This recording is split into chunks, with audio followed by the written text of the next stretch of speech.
Customers have to find money for water, but they don't disconnect those in authority. If not that, the customers do not want to pay. No way, they just can't afford, but too proud to say. Yeah, this, they cut my auntie water. So she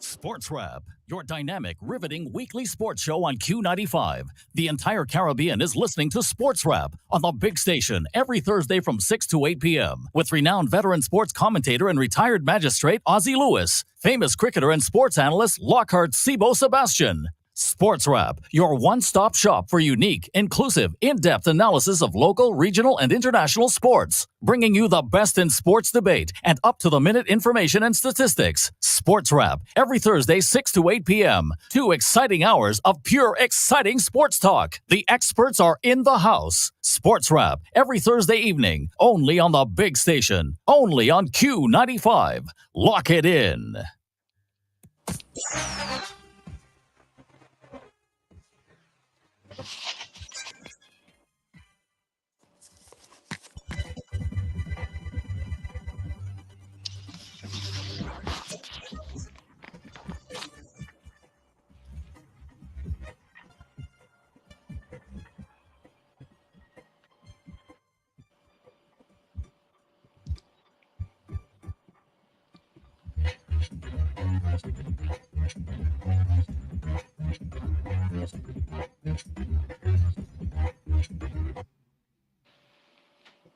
Huh?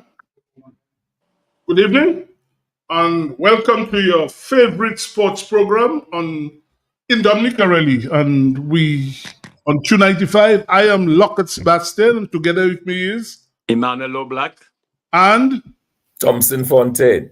Dr. Thompson Fontaine. I warned you already. Anyway, we'll soon be joined by Ronald Landa. And tonight we really have a good program for you. We will be touching base with the PRO of the Football Association. In fact, Dominica is playing football in just under an hour in St. Vincent. So we'll be touching base with him. Then Dr. Fontaine will be telling Dominicans how the Olympic movement was formed, because a lot of people probably don't know the history of that. So we'll hear from Dr. Fontaine after that. And then we will have Fontaine, the man from the Kalinago territory, who will be talking about the Kalinago Premier League. And then we will be joined by Andrew Mason and former West Indies batsman Philo Wallace. And we will have a round-the-table discussion about the West Indies team that will be announced tomorrow. They're going to have a press conference where Darren Sammy and Desmond Haynes will be at the press conference and the team will be revealed. So we will have discussion. Maybe people come up with a team. We'll ask listeners to call. And that's all. Good night, Ronald. Good night, Sibo. Yeah, and guys, one thing happened to prominent people who say, I'm sure you guys heard of the death of Mr. Philip Nassif, one of the greatest businessmen of all time in Dominica. I mean, he touched the lives of many, many people in Dominica, particularly in the Mahope area. A lot of people were able to build their own houses and the families. So I'm sure you guys want to express condolences to his family, Mr. Philip Nassif. Oh yes, Sebastian, I would like to encourage you to extend condolences to Mr. Nassif, also to my dear friend Raymond Henderson, who passed, this young man, I was so disappointed, I was surprised when I heard about his death, because during carnival time, we were together, very nice individual, because I think he has a program on Kyrie with dealing with education. You mean he had, not he has? He had. I said he had. Oh, okay. Sorry. Okay. I said he had. Yeah. So that was very sad. It's very, very sad, Sebastian. That one touched me deeply. And the way I heard, there's something else. Thompson, you want to express condolences? Yes, absolutely. I want to join my voice with that of yours, and Emmanuel, and I'm sure Ron, in really extending my condolences to the family of Mr. Nassif. You know, I met him probably on 2 occasions, and I remember the words of wisdom that he had for me. Once we traveled together to Puerto Rico, and whilst we were waiting for our bags there in the thing, we had a nice long conversation. And I still remember that conversation as if it were yesterday. Certainly a great man who did a lot for Dominica, and we extend our condolences for him. And Raymond, you know, also, I mean, I was really, as Manu said, I was shocked. You know, never expected that, never, you know, saw that coming.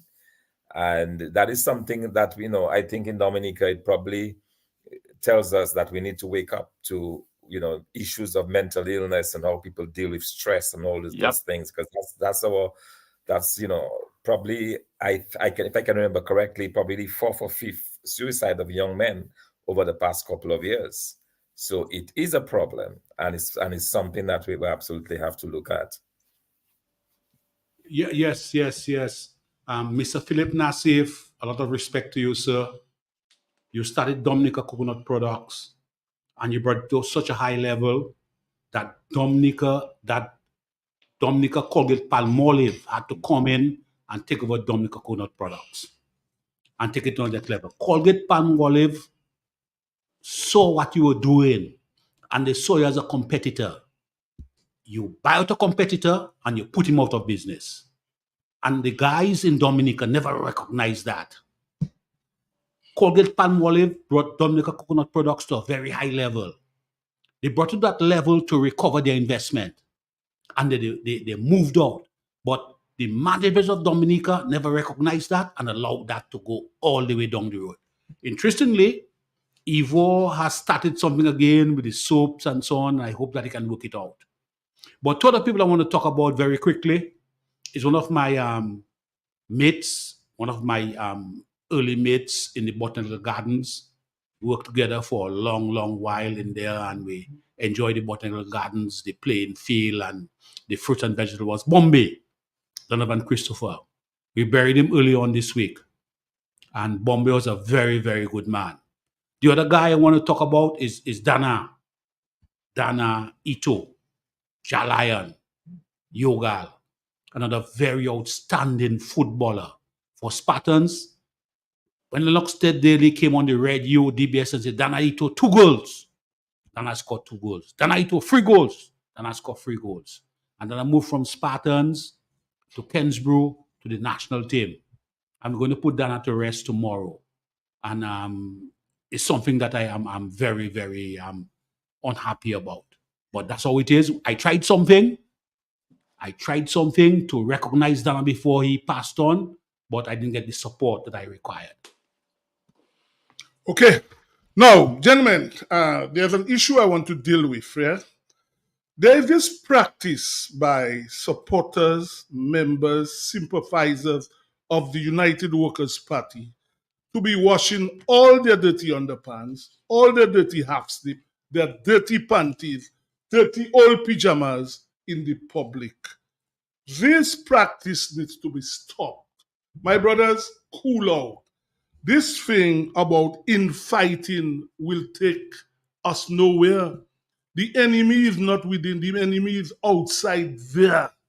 We cannot be fighting among ourselves. In fact, when you declare your party, the people that committing all the atrocities, they will be laughing and they will be singing Sankey for you all. And I'm making a plea to the main players of the party to ask, if you have control over some of these people, ask them to stop the practice. It cannot help. It is not the Workers' Party, that's causing people to suffer. It's not the Workers' Party that is now putting 15 whatever percentage water bills on people. It's not the Workers' Party that took 30% in darkness and people and the problem is, the people on the other side, they are suffering. They know things are hard. They know that people are playing the fool, but you never hear them. Because you'll hear them saying, boy, them fellas, they're fool us, They should tell us, all shall eat. No, it's a few of them that eating all. You hear them saying, who eating shrimps? or lobster, and they have to be eating kai and fig. Although health-wise, a kai meal is better than lobster and shrimp. Cholesterol. So I'm saying to people out there, stop this foolishness because it is taking Europe nowhere. We have to move forward. Stop it. Don't join and do nonsense. Where is it going to take anybody? It is a joke. We have a caller. I'll come back to that. Let's take the caller. Let's take the first caller. We'll come back. Good evening. Sibon, everybody that there. Yeah. Good afternoon. First time I call in, first time. Sibon, thank you again. I wanted a bold person to come out and say that. Thank you. Thank you. Yes, because this is disheartening and it is sickening to hear people come with this foolishness. Every time you get up, you hear nonsense. Nonsense. You're not hearing the other side. They're suffering, as I said. They're doing all their foolishness. And you know, and Dr. Fountain, I want to address this one to you. What is needed now is to get candidates ready in different constituencies, and people go out there and do house to house, speak to people, because mark you will need them soon. Because all this foolishness you're hearing about, oh, we want to, like you begging somebody what is due to them, like this electoral reform. And you know, I hear a man say about, nobody gonna stop me. I'll tell you what, when I was playing cricket, you have man bowling bouncers and he said, I'm gonna hit you. I say, well, I have my back. So people must understand, once somebody talking foolishness like that about nobody gonna stop them, that is why it's important the party need to go in the trenches now and get the people ready so that when the time comes, because you will need them, honestly. There's a call, another call on the line. 1 minute, Lobby. Let's take the caller. Yeah, good evening. Good evening, good afternoon. Yes. Good evening to your panelists. Yeah. It is my first time calling on Sports Rap, which I always listen to Sports Rap, but this is my first time calling. And I have to congratulate you for saying these things that people could hear, because I myself is very upset about it. If we have a thing to let us solve it between ourselves and don't put it out to the media like that. Thank you. Thank you, ma'am. Yeah, Lobby, you're saying. Yes, Sebastian, you see, I'm just listening to you, and I'm telling myself, when it rains, it pours. Because, we have gone through a lot in this party. If you go back from Barnes to Tim to Earl, and just name it, when will that stupidness stop? When will that stop? Now is the time to be united. Now is not to be divided. Now is the time to be united, gentlemen. We have to understand that. Yeah, people have us cool out. We have another caller. Yeah. Now is the time to be united. Gentlemen. Good evening. Good evening. Greetings, my brethren. Yes. Yeah, so it's nice to hear you, man. I want to adopt on greetings. I want to adopt and emphasize what you said, man. I want to agree with you because I'm very disappointed. I don't know if I should call in, but I'm very disappointed with particularly two callers. I mean, some people in the leadership of the United Workers' Party need to look into certain people. I don't know what role some of them are playing. But I'm saying, for example, if I'm not in support, but I don't support. I think Tom Raphael is a crooked crook. But if the leadership of the party has taken a decision to have a function at his place, which is a business place, given the circumstances, I don't see why all these attack, man, and this degrading, this guy, Seven Mackenzie had a program with Matt, and the things that the guy called to say to Seven Mackenzie is a man I always admire listening to. Who has a good contribution. Man, I'm very disappointed in some of the callers. Well, we don't want to call names, eh? Try not to call names, right? Go ahead. But go ahead, make your point. Yeah. Anyway, man, I'll leave it at that. All right, thank you. Thank you very much. Sebastian, one thing. Yeah. 1 minute, Lobby. We have another caller. Only lights going. Good evening. Hello, good evening. Yeah, thanks for taking my call. Yeah.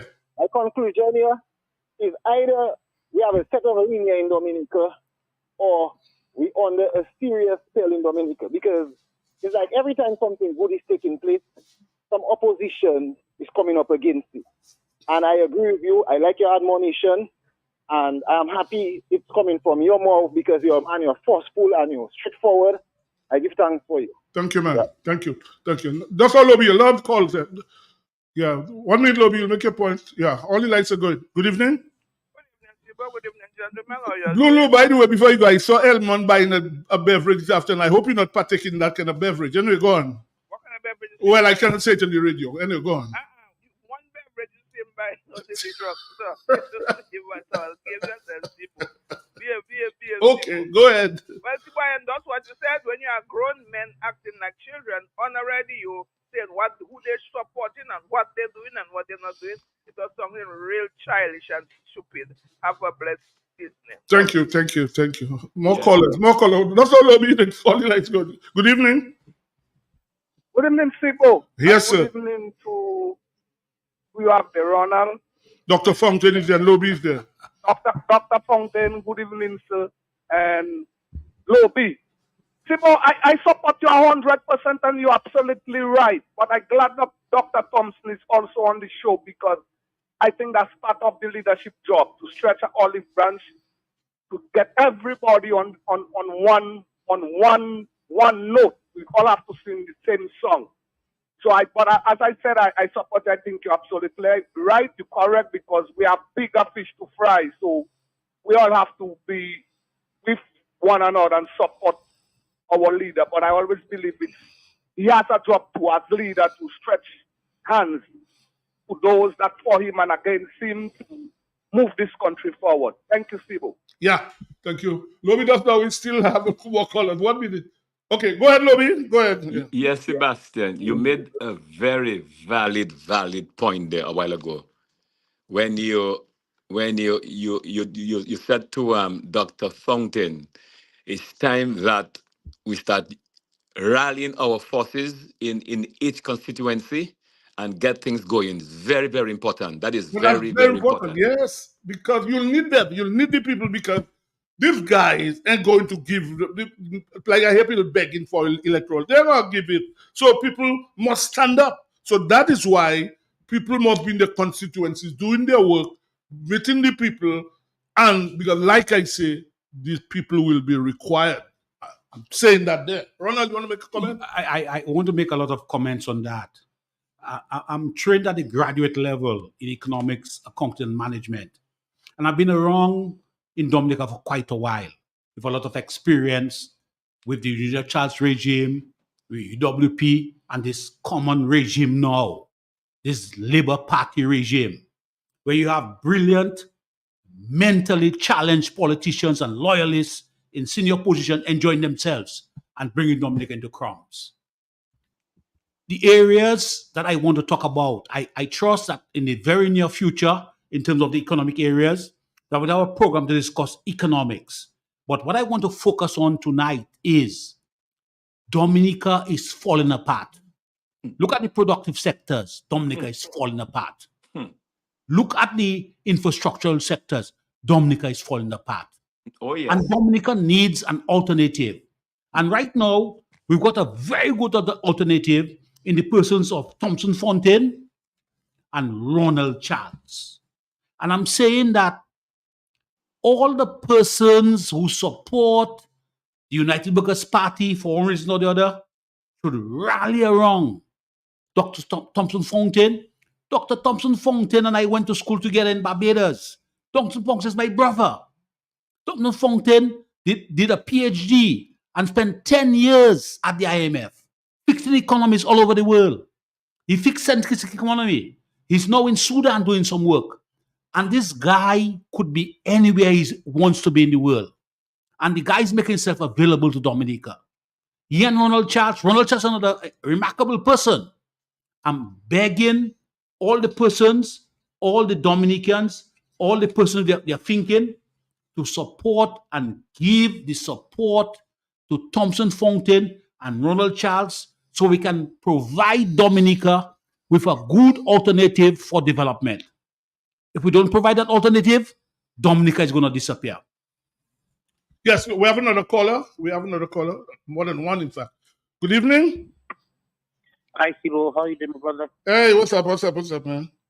I'm pretty good. I just heard a caller call a minute ago, and he was supporting Mr. Fontaine, which is very good, because that same caller, at the same breath, of the good Mr. Fountain of choosing the hotel that he's going to have the speech or whatever it is. But I believe he should take a same breath and apologize to Mr. Fountain. You should have done it at the same time. Thank you, Sibo. Okay, no problem. Yeah, Before- hold on, another caller. Another caller there? Yeah. Good evening. Hello, good evening. Good evening. Fellas, I ain't only talking there, but I just want to tell all you have to learn to respect people's opinion. We're in a democracy. Of course we. Of course. With that, nobody. Let me finish. Go ahead. Some people will support Thompson Function, some will not. Okay?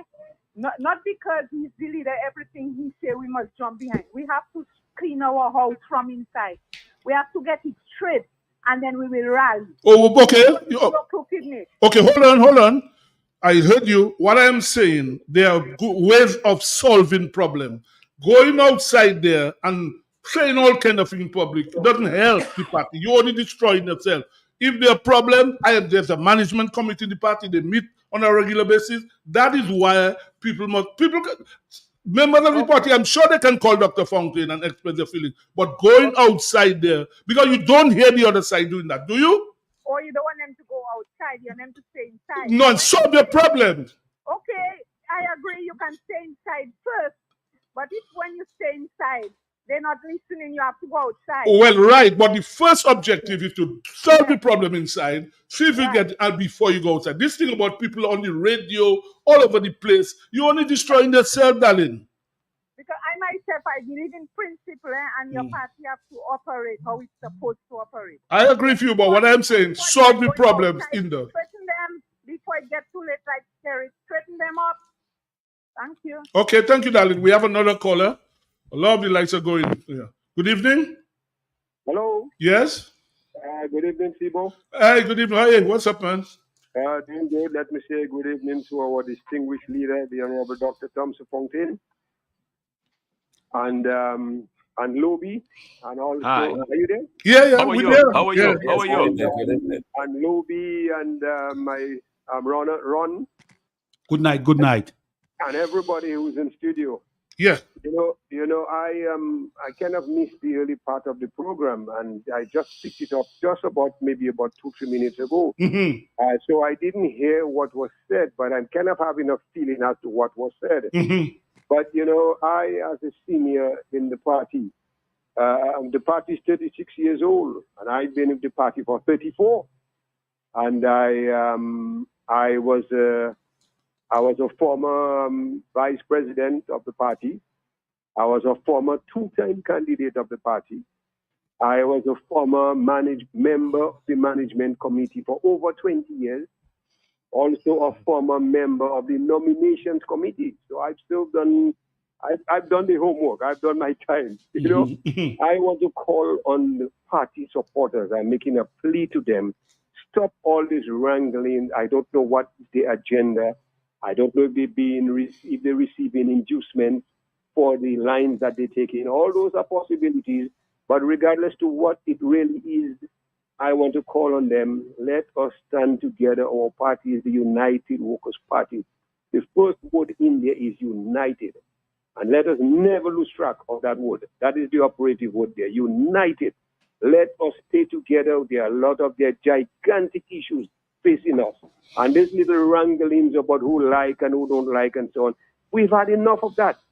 Some people, it looks as though they have an agenda pushing that nonsense. But in conclusion, let me ask all our supporters to rally behind our distinguished leader and his team.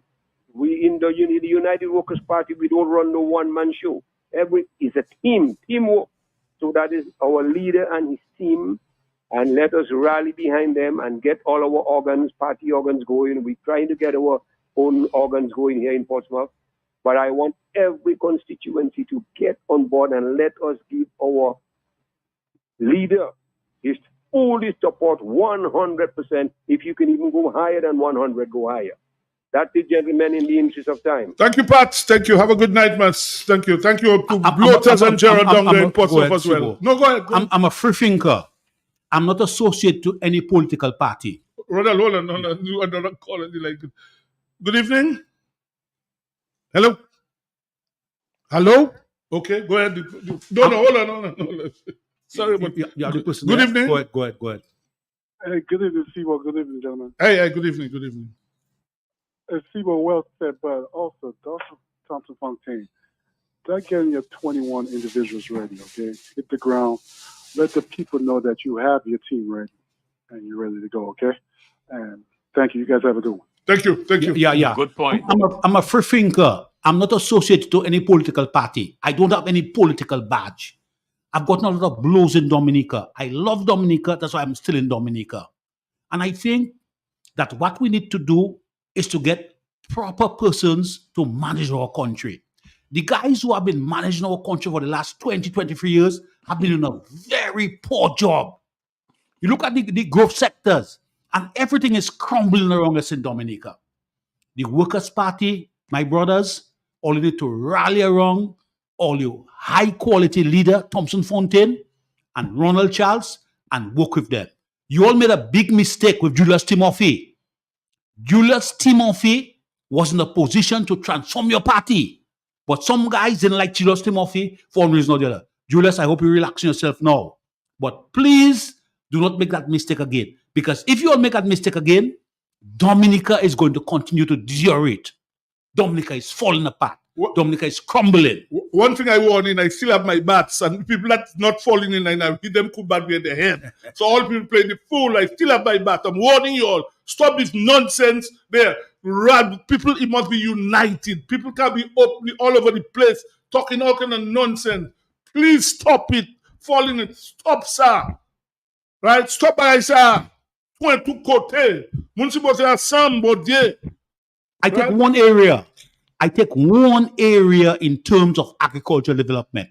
We do not have no agricultural output, but the water industry is a major industry resource developing. And we reach a stage now in Dominica where Dawasco is saying they're going to increase our water rates. These hopeless fellas, mentally challenged guys, should be in a situation where they would work with Dawasco to have a bottling plant in Dominica. We import water. We have blue waters. All kind of water we import from all over the place.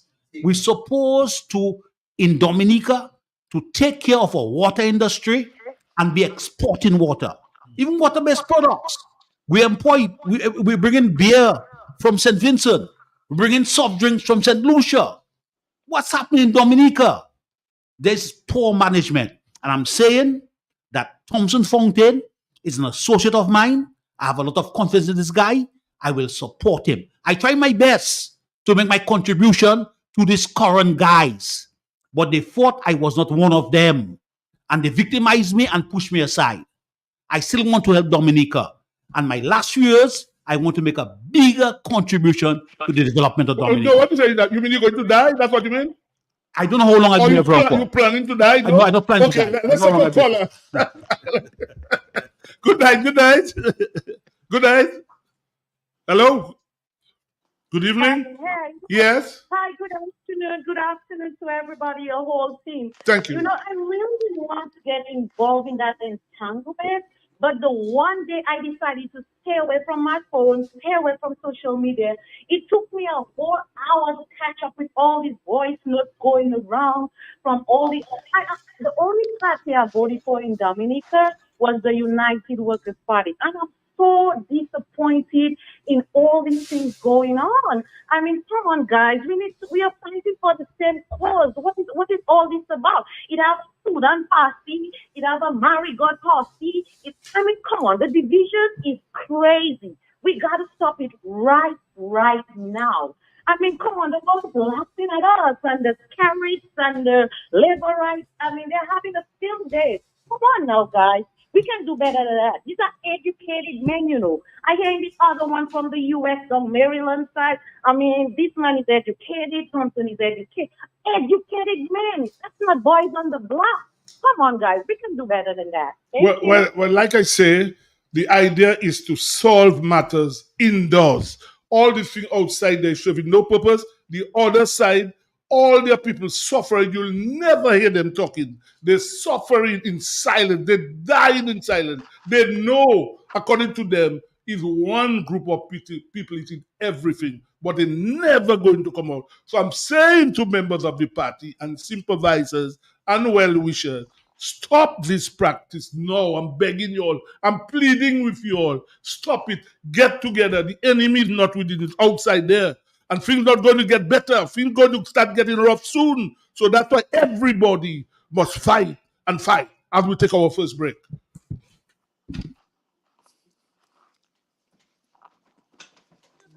From the Milky Way, a timeless treasure has found its way on every breakfast staple in Dominica. A delightful promise is being kept, and now everybody is drinking Promex. Promex full cream instant milk, morning by morning, gave your family a refreshing start to a productive day. Promex milk, it's pleasingly, teasingly, surprisingly delicious. Blends well with your choice teas, cereals, coffee, or all your family-friendly recipes. Promex, good nutrition all day long. Promex milk, every mother's favorite milk. Taste the moments that take your breath away. Promex, available from AC Shillingford and retailers island-wide. AC Shillingford, where you spend less and get more.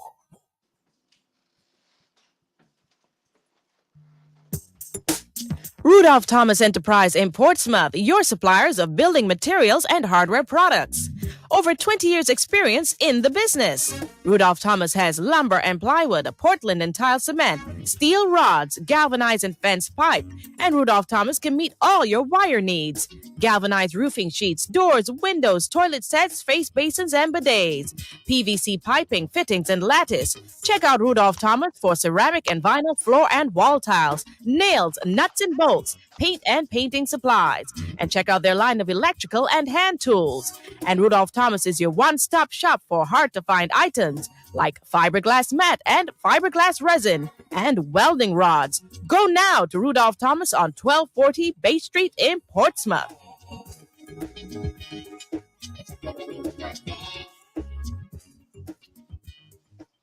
I wake up in the morning. From the Milky Way, a timeless treasure has found its way on every breakfast staple in Dominica. A delightful promise is being kept, and now everybody is drinking Promex. Promex full cream instant milk, morning by morning, gave your family a refreshing start to a productive day. Promex milk, it's pleasingly, teasingly, surprisingly delicious. Blends well with your choice teas, cereals, coffee, or all your family-friendly recipes. Promex, good nutrition all day long. Promex milk, every mother's favorite milk. Taste the moments that take your breath away. Promex, available from AC Shillingford and retailers island-wide. AC Shillingford, where you spend less and get more.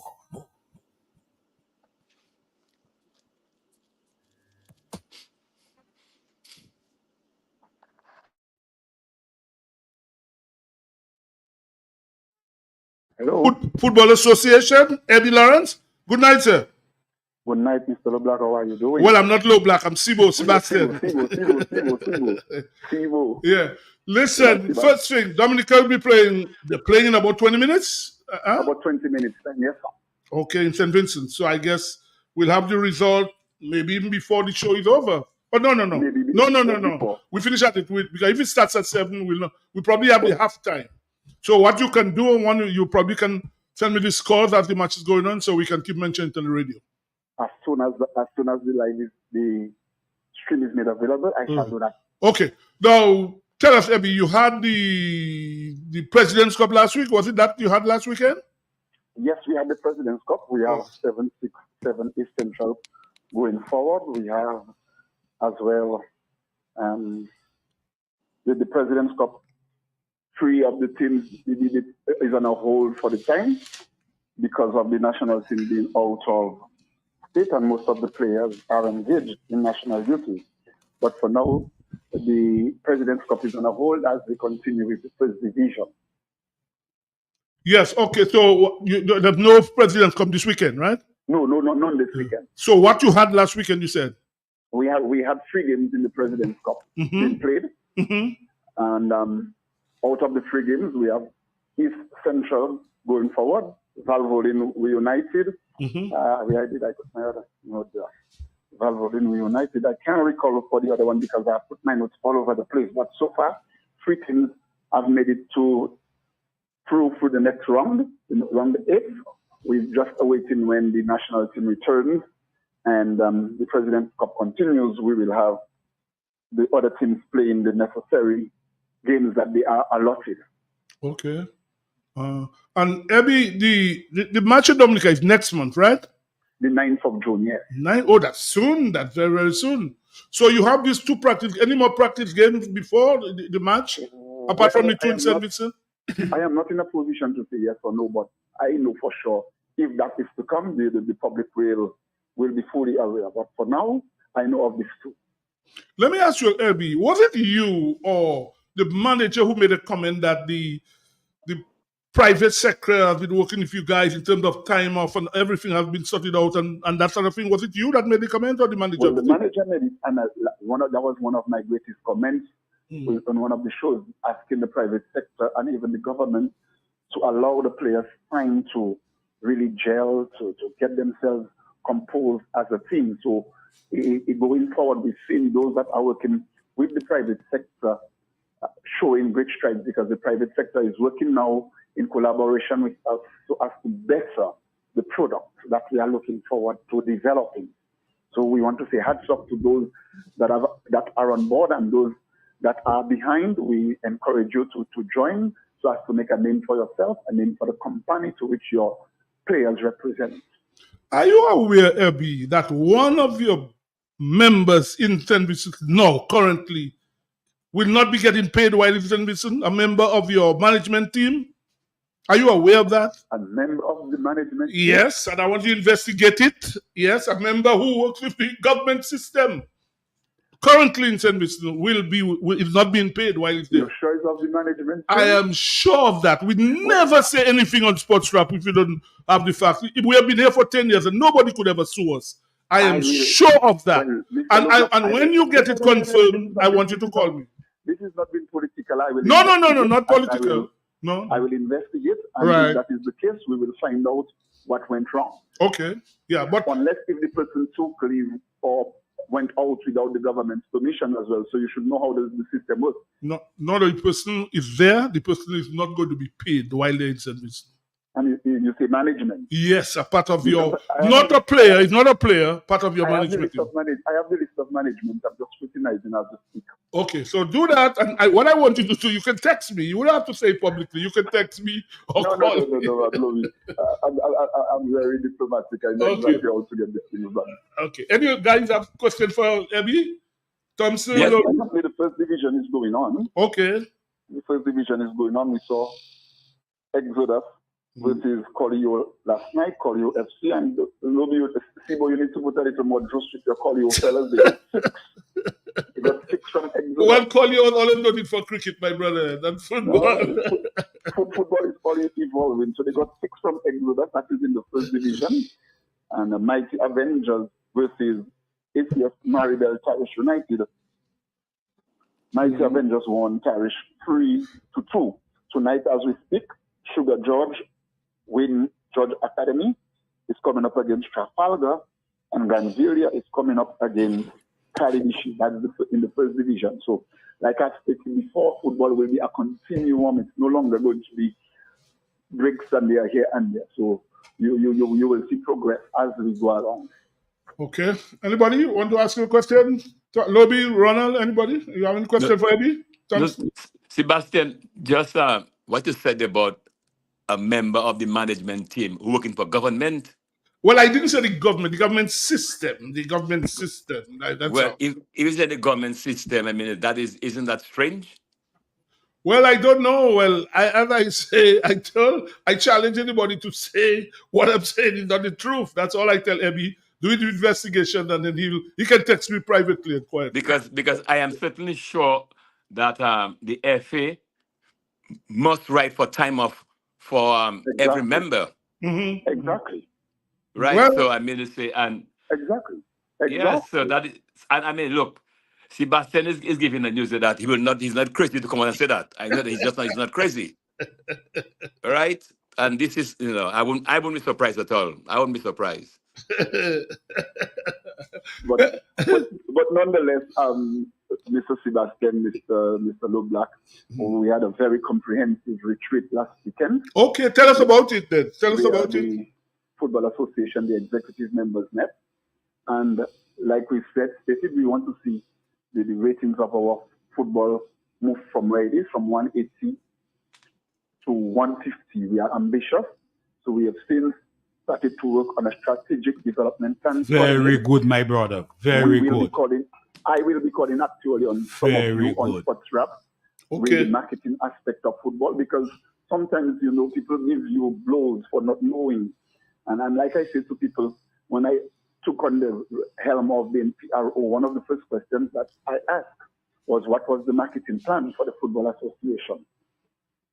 And going forward, we will be seeing a different manner in which we do things, because one of the things going forward that will be proposed is that, take for example, you have CCCOL, Central Cooperative Credit Union Dublin. How can they use the very athletes that they sponsor and have them as brand ambassadors for the company? How can we now work together as a partnership to mentor them, so as when the other young players are coming, how can we do it? It's not going to just be playing football, because at the end of the day, we want what is best. And there are so many new proposals coming, and we just want to ask the football fraternity to work with us. You on Sports Rap, work with us, and let us see how we can better this, because at the end of the day, we want to know Dominica is ranking. We want to see our sons and daughters producing and being called up to the big leagues.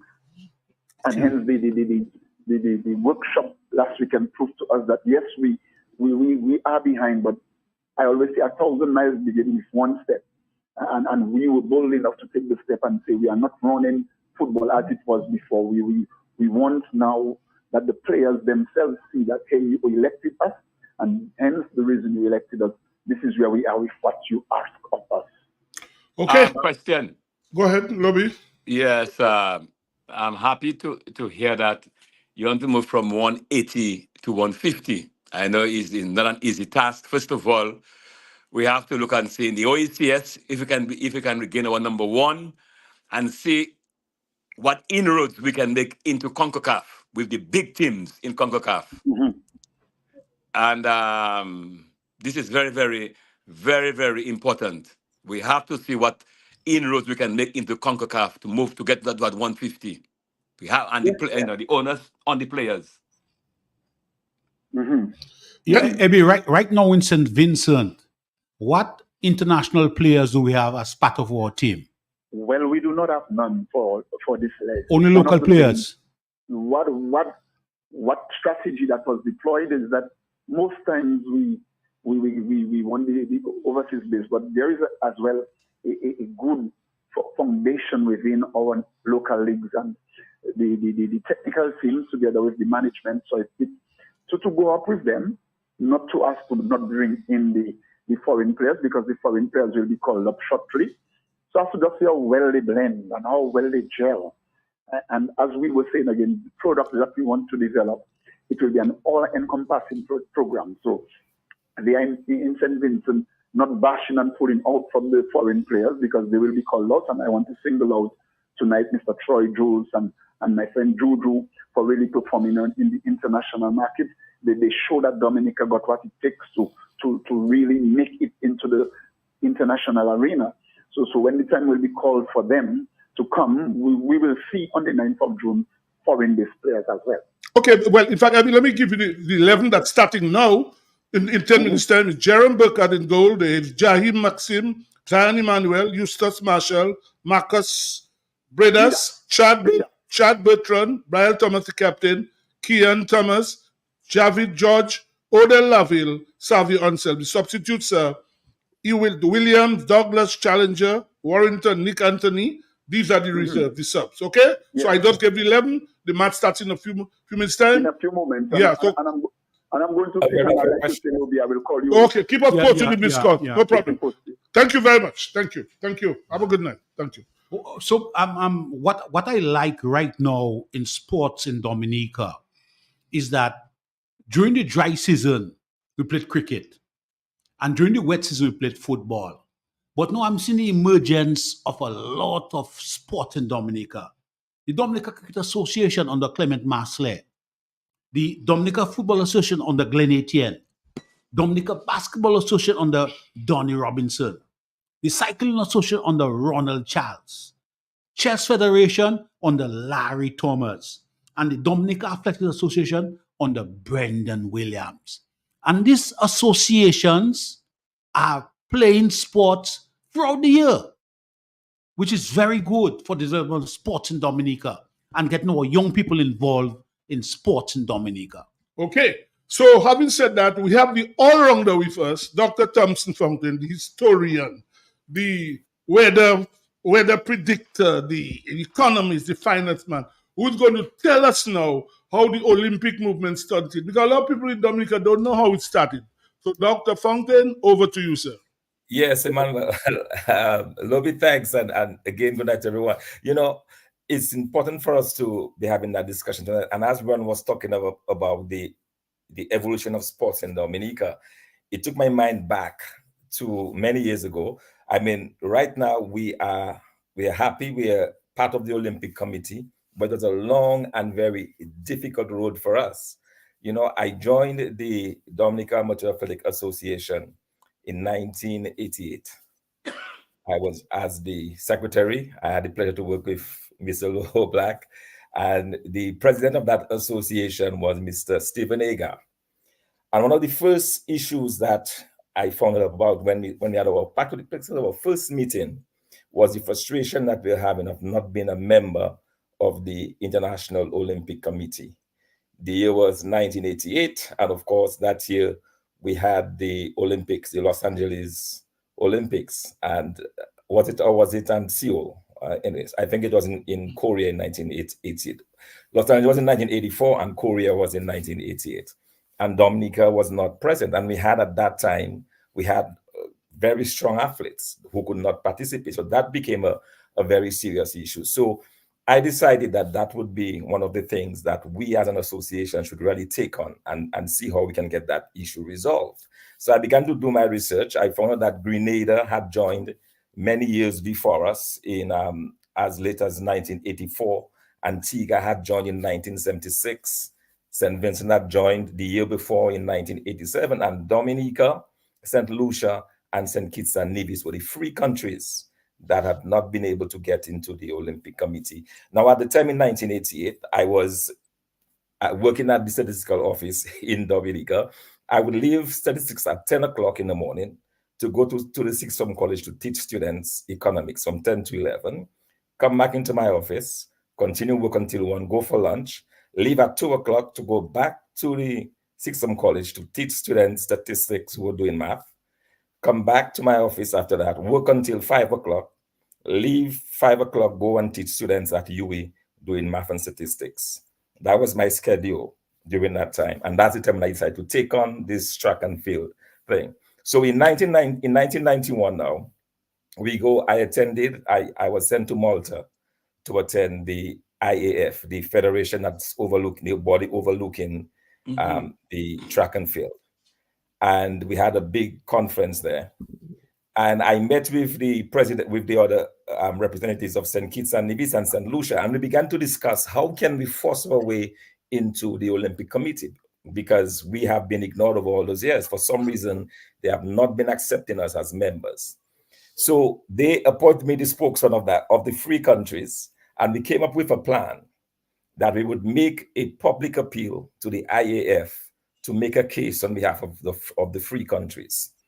So at the major plenary that we are having, when it came to order business, I was way at the back. A young man, I stood up, very, very nervous. I stood up, got the attention of the floor. Everybody was turning back to see who was, talking. I stood up and I told a story to these people gathered there. And I told them that, many of you may not know Dominica. You may not even care to know about Dominica. But we're a small country that is very proud because we have all of those athletes and so on. And I said, for example, we've given birth to De Freitas. He was playing for England at the time. And Frank Bruno, they all hail from Dominica. And these are sporting giants. And we have guys, within Dominica who are equally capable, but they don't have a chance to showcase their talent on the international stage because we're not members of the international community. So I made the appeal. That night, we were having a dinner, and the president of the IAAF, he came to me. He put my hand he put his hand on my shoulder and said, "Son, listen, we are going to do everything in our power to make sure that your country and the two other countries are accepted into the Olympic Committee. And he invited me to share the head table with himself, Prince Edward, Princess Anne, and a few other royalties. And I was able to explain to them again within that small group why we needed to be part, because we had so much sporting progress in Dominica. The year after that, it is 1992, and it is the Barcelona Olympics. The International Athletic Association paid my passage to Barcelona to again make the appeal, this time directly to the International Olympic Committee. So I said I have the honor of probably being the first Dominican to attend the Olympics because in 1992 I went in. So I got another chance then to make the appeal again on the behalf of the free countries why we should be members of the international community. A year later, in 1993, we were invited to Barcelona. Not Barcelona, to Adelaide in 1993. And at that time, again, trying to get as much pressure as so on to build on the International Olympic Committee, we got the Adelaide International Athletic Committee to agree to make a speech for us. They asked me to speak to the mayor of Adelaide. I was able to go speak to him because he's very much interested in sports. He took me out that day to see a game. So I had the honor of sitting right next to the mayor of Adelaide and watch a game of Australian rules football. And they promised again that they will put pressure. They will help us. They will help Dominica, St. Lucia, and St. Kitts to get into the Olympic Committee. So that was in 1993. In 1994 was when I received a letter. I received a letter from the International Olympic Committee that they were finally considering giving Dominica access to this. But at that time, I was just about to leave to go to study.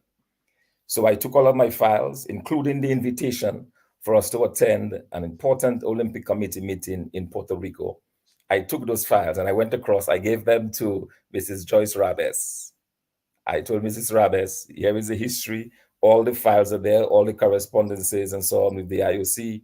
Everything is in there. It looks like we are getting there. They're inviting us to Puerto Rico for this meeting, but I'm leaving in a couple of weeks to go overseas to study. So I want to pass that over to you to continue the work and to make sure that we get accepted. And so it was 2 years later in 1996, Dominica got accepted into the Olympic Committee. But guess what? I happened to be in the United States studying, and I was 2 hours away from the Olympics. 2 hours, just 2 hour drive from the Olympics. And that is when Mr. Felix Thomas, recognizing the efforts that I had made to get us to that position. Felix Thomas? Felix Wilson. Wilson. Felix Wilson. Did I say Thomas? Felix Wilson. Yeah, made sure, and that's when guys like Curtis was there covering the event. And it was such a big thing for Dominica, but the pressure we had to go through, and it was just not this high level intervention that we were able to get on our side, to strategize that way, to make sure that Dominica got accepted. Because it seems that the Olympic Committee had already made up their mind that they were not going to accept any more countries or something to that effect, because it was not clear to us why we were not being accepted. We had met all the conditions, we had met all the requirements to join, and they were just not accepting us. And although other Caribbean countries had become that. So Dominica, St. Kitts and Nevis, and St. Lucia, we became some of the latest members to join the International Olympic Committee in 1996. So who was the first president, Thompson? It would have had to be Felix Wilson. Wasn't it Heavy Schlinkford? No, not Felix. Heavis. But Heavis would have been very brief because Felix was the one who was at the Olympics. What about Mr. Harris? Of course, Mr. Harris. Mr. Harris. Cozy Harris, was he a president too? Not Cozy, this Harris.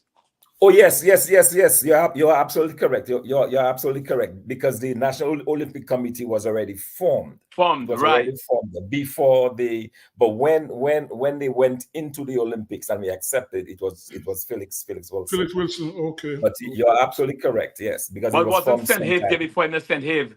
Yes, correct. You're St. absolutely Have correct. was Bernard. yes, he was there before him. You're absolutely Good correct. evening, by the way, Mr. Heavy Shillingford. Yeah, go ahead. St. Have Shillingford is only after the Olympic Game '96 at the AGM. That is after Wilson became president. Right. Wilson became president. Correct. That is I mean to say '96 Olympic Games. We had four solid. We had a lot of solid athletes. Yeah. And it At is that sad, time, Jerome Rumen was number 4 in the world. Look at Dawn. Look at Dawn Williams, who came Dawn up was ninth. in the finals. She was in the finals of the 800. No. She didn't make the finals. She came out Or ninth. was it the semis? In the semis. Semis. A lack of Semis, experience, but her time, the time she ran today, I'm telling you that. Dawn was it's unbelievable. Quarter mile. In what race, Lobin? What race? In the 800 meters. 800 meters. Yeah, practicing on 150. grass. Guys, she was practicing on grass and went in there.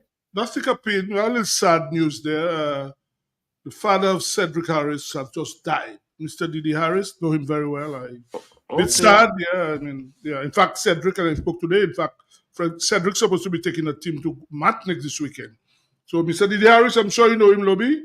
Cedric, yes, of course. And Cedric was a member of that team as well. Yeah, right. In 1990. He produced 2 solid athletes, Junior and Cedric. Right. Well, they're both quarter milers. Well, he's and just also we had Hermin Joseph as well. We had Hermin too. Yes. Meters. Yeah, very formidable. And Stephen Ager. And Stephen Ager in the 1500 meters for the men. 1500 meters. Yeah, well, he just died, and we want to express sympathy yes. to everybody, Junior, the Gene, all of them, all the children, and Mr. Sad Occasion, and Mr. Harris. So that's what to express sympathy. Well, I know he hasn't been well. He has been in hospital for a few weeks, and he's in the 90s, yes, Sebastian. 94, he's in the 90s. 94, I think. In fact, when I spoke to Cedric earlier this week, he told me that things were not looking good. So he just texted me now to say that the father has just died. So on behalf of Sports Rap, we just want to express sympathies to all his family. It's a sad occasion when somebody died. Yeah. Interestingly, Steve-O, not long ago, I visited Harry in the hospital. Harry from our Celtic days. Oh, Desmond Roberts is in the hospital? Desmond Roberts is in the hospital. I visited him in the hospital. And he was looking okay. But sometimes you go along, talk about the athletes who evolve up to the day of FILA 4. End up with FILA 4. Identify a few of them. The highlight is FILA 4. Talk about FILA 4. No, but Emmanuel, go ahead. Yes. No, before we even talk about FILA 4, we talk about FILA 4, gentlemen. I said last week or week before when we had Brendan Williams, a banner should be at the airport with FIA going to the Olympic Games, the winner of the World Indoor. What are we doing? We're talking about tourism promotion. What are we doing? But that's behind. I mean, look, we have had a lot of athletes over the years, and we still have. And so we could have been as big as Jamaica. I'm telling you about that. The talent is still there. But we have been shortchanged with the lack of a track. That itself. St. Kitts have gone along, St. Lucia, St. Vincent, Antigua, Grenada. They have all passed us. All right, and yes, gentlemen, and Emmanuel, in terms of the persons though that Manuel to talk about, about. I mean, say Bruce Phillips. We had Bruce Phillips, Stephen Ager, Camille Waldron, we had the Bino brothers, Cedric and Junior, Hermin. All right, we can go back and just talk about a lot of, and even for example, we lost Flora. Flora was the medalist at the Caribbean Games. Fabian? Yes, Fabian Flora. He was a bronze medalist in the triple jump, but poor boy at the time, he had to decide, having born in the Dutch island of St. Martin. All right, he ended up going on and end up in Holland to represent Holland. He'd have loved to represent Dominica, but again, that's how we have lost a lot of our young athletes over the years. They have to move on. I mean, it is sad, very, very sad. Yes, Lobby. The point you make about PLR4, we need to follow up with the local athletics association on that. But we need to move on. We've got a guest with us tonight, Mr. Fountain. Well, Tom, so are you finished with that? Yes. I'm fine. It's just a matter now to talk about the evolution of the athletes and so on. And Well, all I that guess time, we have a packed schedule because we have this guy joining us at 7:15, Andrew Mason and Philo Wally from England. In fact, Philo's staying up just to be on the program because it's midnight in England already, so he's going to stay up to that. Anyway, we have Israel Fountain. Quickly, he's going to tell us. I mean, Israel, you are the PRO of the Kalinago Premier League, right? No, Kalinago Sports Association. The Kalinago Sports Association.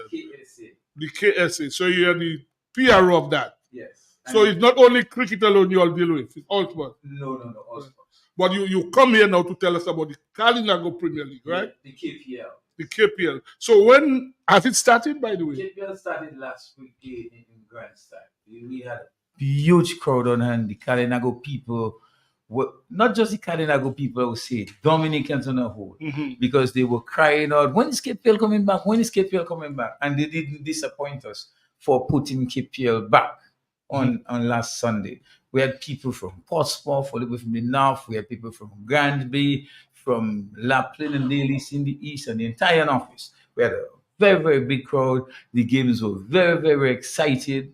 Very excited. People enjoyed themselves. There was camaraderie. Because you see, about cricket in reserve, as you always hear me say, is not just a sport, but it's almost like a lifestyle. Because all the little girls playing cricket, all the little boys playing cricket, even if it's in their back. I mean, not serious, but they play their little balls and stuff in their backyard, some of them in their parents' house. And see, Boba, listen to me. One of the things that really caught my attention, I shared it with him on Sunday, is in the finals. An 11-year-old came to the fore. Oh, yeah? What's his name? His name is Benjamin. He's a senior's brother. Okay. And he's also Anisha's brother. Right. Yeah. His name is Juan Benjamin. Is he a batsman or what? A bowler. He bowled 2 overs for 13 runs. What was he bowling? and Off spin, medium pace, leg breaks, whatever. The little boy, you don't know what he bowled. He just bowled. Just bowled. But what was good, Sibo, was his control. Having fun. He was bang on target. The wicket was keeping a little low. It worked in his favor. He picked up 1 wicket clean ball, and the other one. I saw a gentleman that is about 40 years older than him. Yes, exactly, more than 40 years older than him. And the fellow was trying to hit him for 6, and the fellow could only get a single in 5 balls.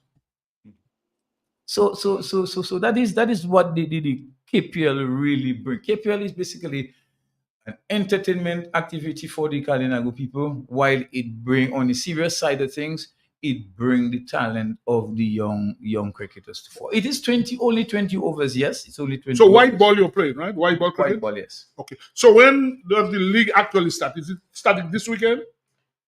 Or it started last weekend? The Bolorama. Okay, the Bolorama was last weekend. So the league matches are starting this weekend? Starting this How weekend. many teams do you have? We have 9 teams. Are they in zones or you playing round robin? We're playing round robin. Round robin, okay. Yeah, because it's only 9 teams. Right, okay. And the Crayfish River Bombers won not the Crayfish River Bombers, the Point Ridge Cricket Club, that is Gian's team. They won. Did he play? Gian even bowled leg breaks. What about Calvin? Well, he had him keeping. Kazo was keeping. But what about Calvin? Is Calvin going to play any matches up there? Well, I am not sure if he signed up with any team, but his presence will be welcome. Very welcome. Alphanes is a member of the team. Of which team? Of one of the teams in the Cardinal. Actually, the champion team. That is the under minors from Badaka. Okay. So Badaka. So tell us the name of the teams that are playing in the league. Badaka have 2 teams. We have the under minors and the Power Punchers. Crayfish River also have 2 teams. They have the teams from Crayfish River are we have the Bombers and Spartans from Crayfish River. Spartans. Yes. That's very good, man. And then we have the Point Ridge Thunder Kings. We have the Concord Super Kings. We have the Maro River, Gullet River, GM Strikers, the GM Strikers from Gullet River, Maro River. We have the Siniku, Red Force from Siniku, and we have one team, and that is, yes, we have the Central Centipede from Sensi. So it's basically the structural league is a Hamlet league. So what time do you all play? Saturdays and Sundays from what Saturdays time? and Sundays. First match starts at 10, and the second match starts at 2.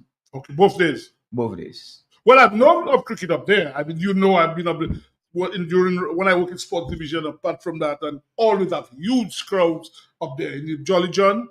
Huge. By the way, I heard there was some problem with the ground itself, and it was not in use for some time.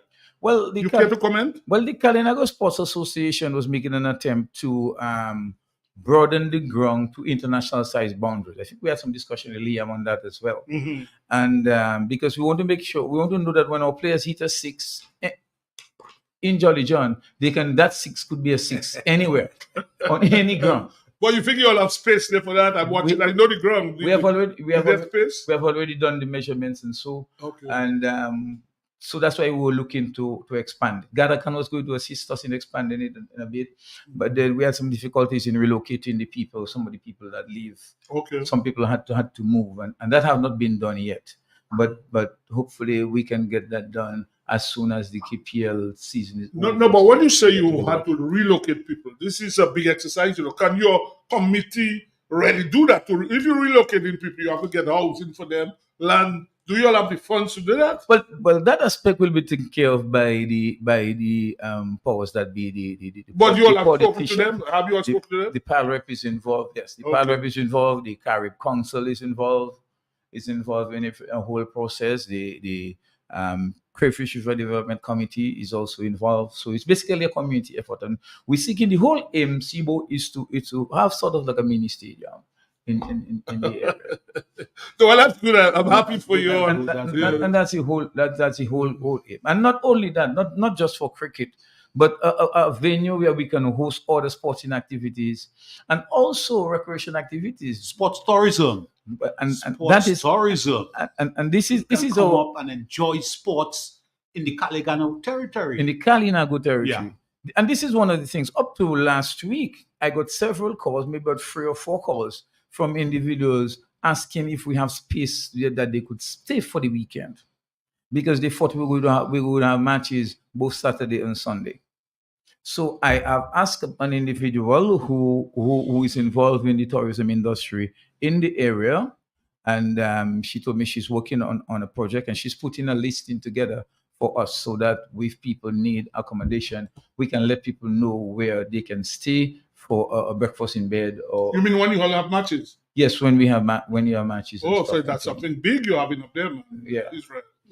People wants to enjoy the cricket. Yeah. And that league goes on until when? Well, we usually finish in August, towards the end of August. Oh, you mean so we're in May now? So August. Wow. So long. May, June, July, August. Okay. How many players you have on the under-19 team? On the under-19 team from the Kalinago territory. Well, let me help you. You probably don't know. Six. I'll help you. I know for sure. I know for sure. We had what? We had 6 of them. We had 3 on the Volcanoes. Huh? We had no, but they're talking about the Dominica under-19 team. I couldn't recall. Because people told me he went to see a game in Portsmouth, and there was the whole Carib territory there. Them tournament on one side.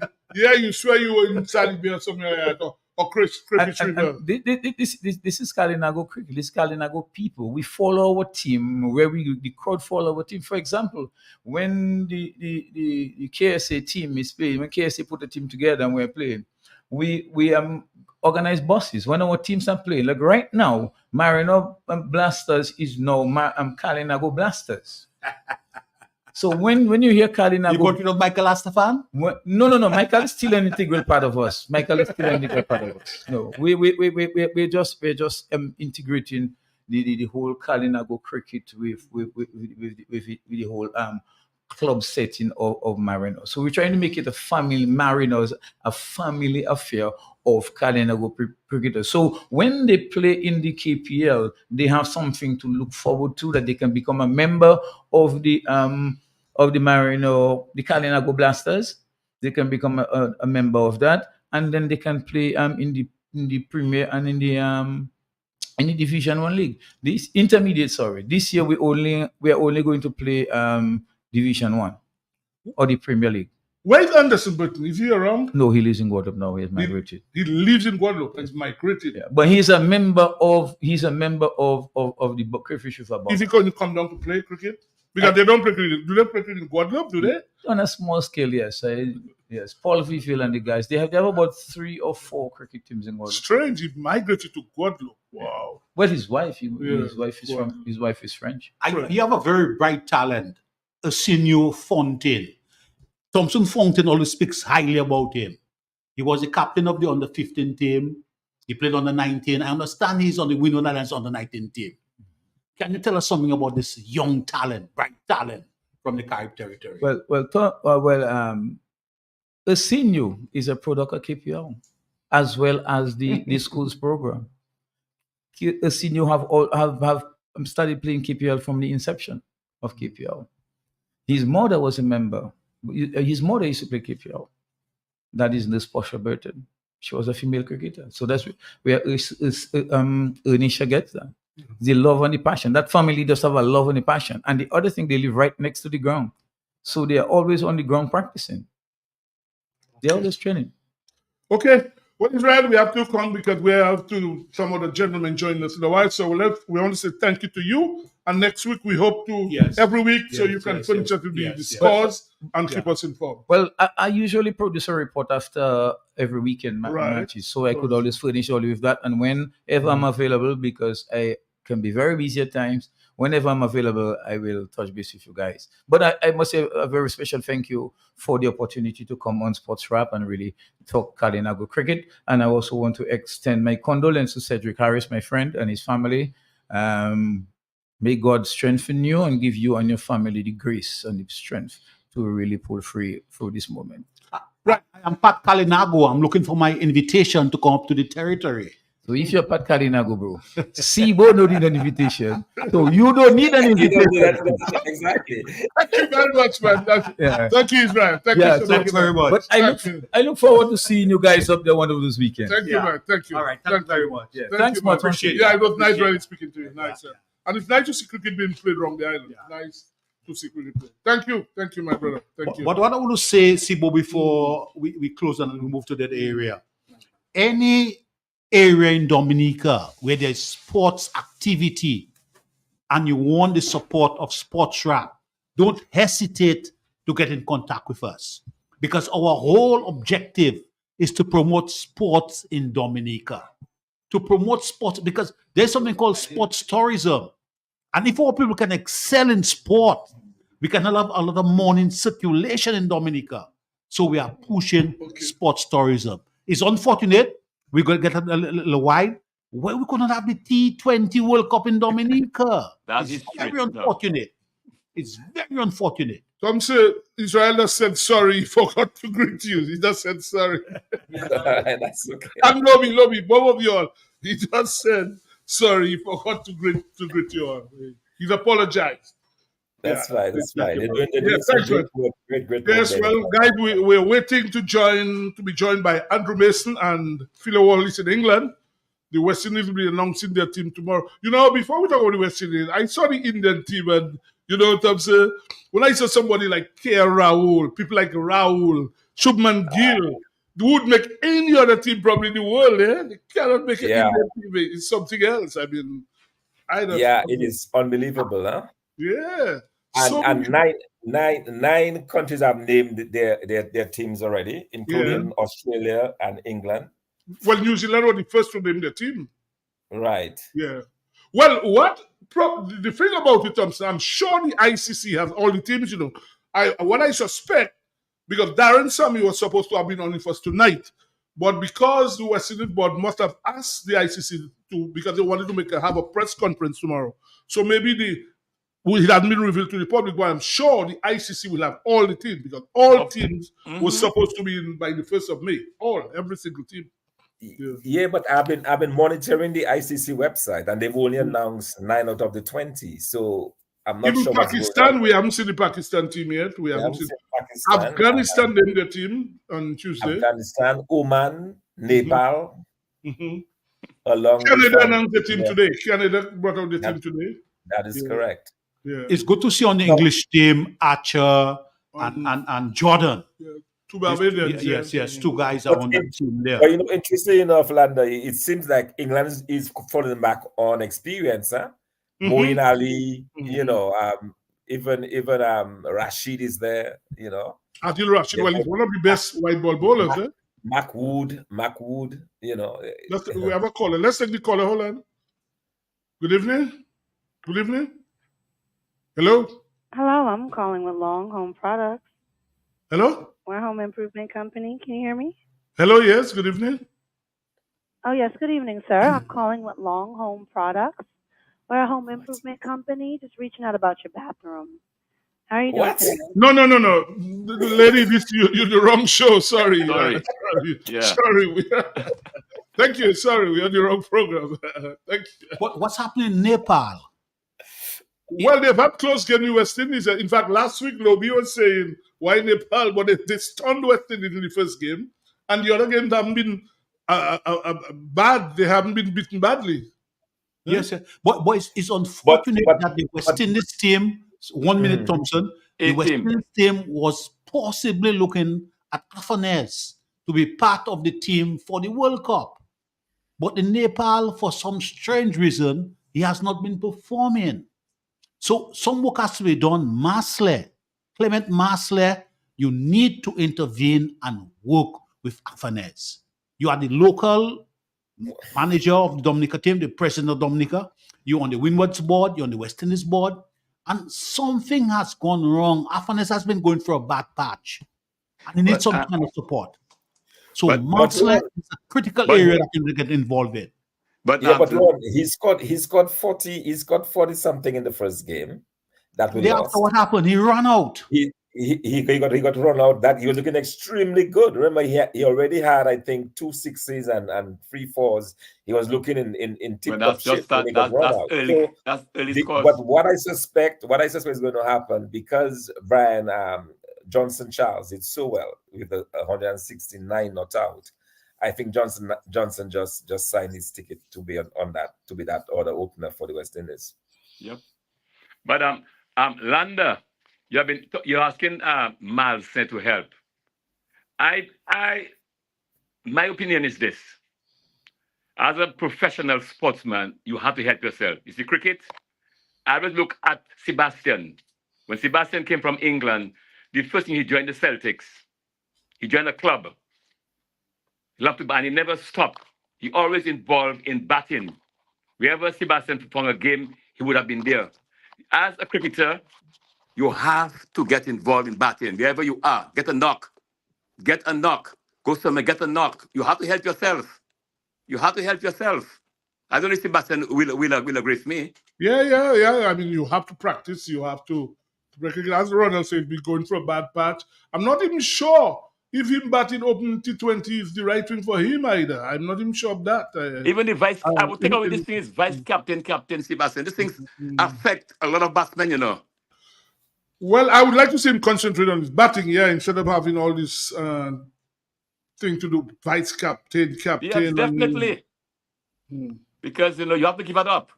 There is always exceptional talents like Sibo, but management is everything. Remember TLR4 told us how well she was managed, how well she was taken care of to reach where she is right now? No, that's an individual sport. You need that. But cricket is an individual sport, individual batsman. You have to join a club, brother. You have individual to join. batsman. So you need to manage, you need management. Just like the same thing, like our brother from the Carib territory. We need to manage our young sports people to ensure that they can fulfill their optimal potential. But Landa, as I'm saying again, that's where the clubs come in your country. You have to be involved and continue playing cricket. You have to get a knock. You've got to be involved in cricket. You got to be playing. When you're in Dominica, you get to the Geneva playing field. Get some young guys to bowl to you. Get involved in batting. Get involved. Work on your fitness. That's the thing you have to do. That's the thing you have to do. You have to do a lot on your own. Look, listen to me. I come in Dominica, they're looking in Dominica. Look here in Dominica, Sebastian and Fountain. Do you see sportsmen running? All the thing is women have walking here and there. I mean, we don't see our sportsmen involved walking. Don't see them running, doing anything at all. They're not doing anything at all. You have to get involved. Work on your fitness. You got to get Okay, involved. guys. Okay, Lobby, we have with us our one of our guests in Mr. Philo Wallace, the former West Indies opening batsman. Well, most of you would have seen him in his day. I mean, if he was playing now with T20, probably would be scoring 100 in about 10 overs. So, good night, Philo. Good night. Good night. Good night, Lockhart. How are you? Very good. And let me say thanks for agreeing to stay. And I know it's what? It is 12:30 in England now. So I'm so happy that you agree. And my brother, I want to thank you very much. We have with me Ronald Lander, one of the hosts, Dr. Thompson Fontaine, and Emmanuel Loblack. They're there with me as well. We are waiting on Andrew, but he hasn't joined in yet, so we'll go on. We're waiting on Andrew. Well, you know him already, sometimes very late. I mean, Yeah, the show must go on even before we vote. Yes, yeah, we have to go on. When he joined, he joined. Philo, the first thing I want to ask you, are you expecting any surprises when the team is announced tomorrow? No, I'm not. I'm not expecting any surprises tomorrow at the press conference with the most honorable Dr. Desmond Haynes and head coach Darren Sammy with the announcement of the West Indies men's senior squad for the T20 World Cup 2024 that will be played in the Caribbean and in the USA. I'm just going on what the head coach said a couple of weeks ago, because we hardly hear from the lead selector. The head coach said that there won't be a lot of changes. They have given players like 2 years to really build towards this World Cup. And I believe that those players who have been given the opportunity should be the ones to be selected to represent West Indies come May 1st when the World Cup starts. We don't have a lot to choose from, Lockhart. Yeah. Listening to the panelists discussing Alec Antunes, I don't think he should be in Nepal. I don't think he should be looking for white ball cricket. I think Alec Antunes, we need to solidify him in our middle order as a test cricketer. Should make sure that he is solid within that test cricket arena red ball structure, and then we can elevate him. I think we are pushing him a little too hard and expecting too much from him. I'm with you on that. Listen to your panelists coming over to Dominica. There isn't a lot of cricket.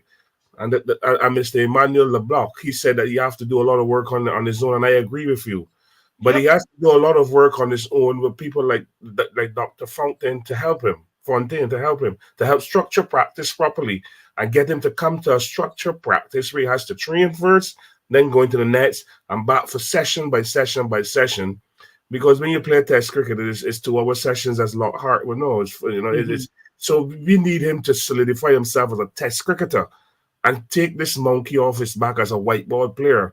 He should never be in Nepal. He should never be or vice captain to Roston Chase in Nepal. I don't believe it. I don't understand the thinking behind it. We haven't heard a good explanation yet from the panel about it, and it's just bamboozling what we are trying to do with our young cricketers with this white ball cricket all the time. Everything you're hearing is white ball, white ball, white ball. We have a very important test series coming up against England. Everybody is talking about white ball, white ball, white ball. We need to get our test cricketers ready for this series. And for the World Cup, those players that have been given the chance, I believe, should play. We just had 15 that were in Australia. Lockhart. Yes. The only downside of that only one person in that squad that to me has not really kicked is Ocean Thomas for some reason. We even see him in Nepal struggling. Is he fit? Is he fit? I watched him on stream. Streaming make you look bigger than we know. He's struggling in Nepal. I don't care how hot it is in Nepal. A West Indies A team going to Nepal should be beating Nepal left, right, and center. But they're competitive and they're pushing us. So the only down for me is Ocean Thomas. He is the only Falafi that is going to come under scrutiny tomorrow, and if he makes, I don't think he's going to make the squad. If he makes it, I'm surprised. But when you look at him, I don't think at this juncture that he is the bowler that we are looking for in the T20 World Cup to really come and shake up batters, because I still believe that pace have a place to play in the World Cup. Mind you, we're going to start our campaign in Guyana. We don't know what type of surfaces we're going to get anyway, but I think that we need to have fast bowlers who understands the key instruments about T20 cricket and the skills about T20 cricket. I believe that if you're bowling fast and straight, is more effective than bowling fast and wide. And these are things that all bowlers need to understand. But we sent a side to Nepal with no seniors. And when I mean seniors, no experienced former West Indies or first-class cricketers to help them to hone their skills. But we're looking at T20 specialists coming out in Nepal in that for that West Indies 18. So the young is teaching the young. But we had a two-day conference in Trinidad, and a lot has been said, and there's yet to see implementations of some of those things. And I hope they do soon, because this game is going fast. The USA are using drop-in pitches. It's moving quickly. And if we continue to keep resting on our laurels, we're going to find ourselves struggling to keep up pace. And Phil, as you talk about Ocean Thomas, I am personally worried about our bowling. I do not think the bowling combination is good enough to take us anywhere to win this T20 World Cup. Valid point. And another thing too, Lockhart, is that our bowling is a concern, yes, but our players in the IPL are not playing. Well, exactly. That's another point. Shepard had barely played one game. I mean, what's his name? Oh, I think, what's his name? Was up there. McCoy, hardly playing. Alzarri Joseph has played a couple of games. He played 3 games. The economy rate was 12. He hasn't played since then. Shamar Joseph have been given 1 game. Yeah. The other player, and their players have in the franchises that are doing worse than our players, but they're yet not getting any play. Kyle Mayers hasn't played. Hasn't even bowled a ball. Rutherford hasn't played. Yeah. So, I mean, but you look at the bowling, the combination. I mean, you expect Shepard, you expect Holder, you expect Russell, you expect Hussain. He's not there. He's in Trinidad. You have, what's in the Moti? He's in Nepal. But Moti just struggled in Nepal as well. He went for 50 odd today. True. So I don't know. I don't know how we can get it right. This is a massive World Cup, and I've read also that I'll give you my 15.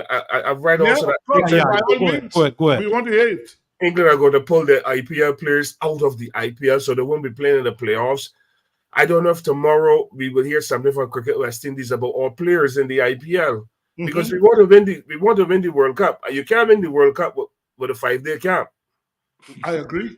In fact, we don't even know when did he camp, because, like you rightly said, in fact, the Butler, who is the captain of England, he was the first to say that they would leave. They would go home more in Ali, a lot of the English players, Topley, all of them. They're going to go home and prepare for the World Cup. As you rightly, we want to know when our players going to leave, so we can have a camp and get together. If they can leave the IPL, because we always say they should make a living. So, yeah, I know. Give us your 15. My 15 is Brandon King, subject to fitness test, because he's been injured since the first class season, and not a word from Jamaica, from the JCA or even CWI on his injury or about his injury. Yeah. Similar to Shamar Joseph and Obey McCoy when they were injured. We don't hear anything about them when they're injured. I think Johnson Charles will be there. I'm not a fan of Johnson Charles, but he scores runs. I think that again his fitness is a big concern, but he scores runs and go on the boundary, and he's very cool, and he seems to be happy. Shea Hope not being as dominant as he should be in the IPL, I think that he should be in that squad as well, because there's still, to me, Lockhart, there's still room for a good batter. True. If you look at Virat Kohli opening for Royal Challengers Bangalore, he doesn't swipe. He plays authentic cricket shots. But the key to Virat Kohli is that he's fit. Phil, just hold on 1 second. Just give you the numbers so people can call for Phil Wallace.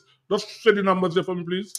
Numbers are 449-3095, 449-3096, 449-3097, 616-4257. These are our local numbers, and the overseas or international number 305-432-9624. Thank you. Philo, continue then. Continue. Yeah.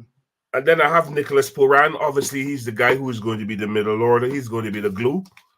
You know, he's the one that we're going to be looking towards to win most of our games and play those very important innings. You know, if we need him to stick around or score quickly, I think he is the man that has to do it. He's been doing it quite well in the IPL, and you hope that he can bring that form to us in the Caribbean. And then I will also slot in Rothman Powell, the captain, although today he should have won that game for his franchise. Yeah. On the losing side.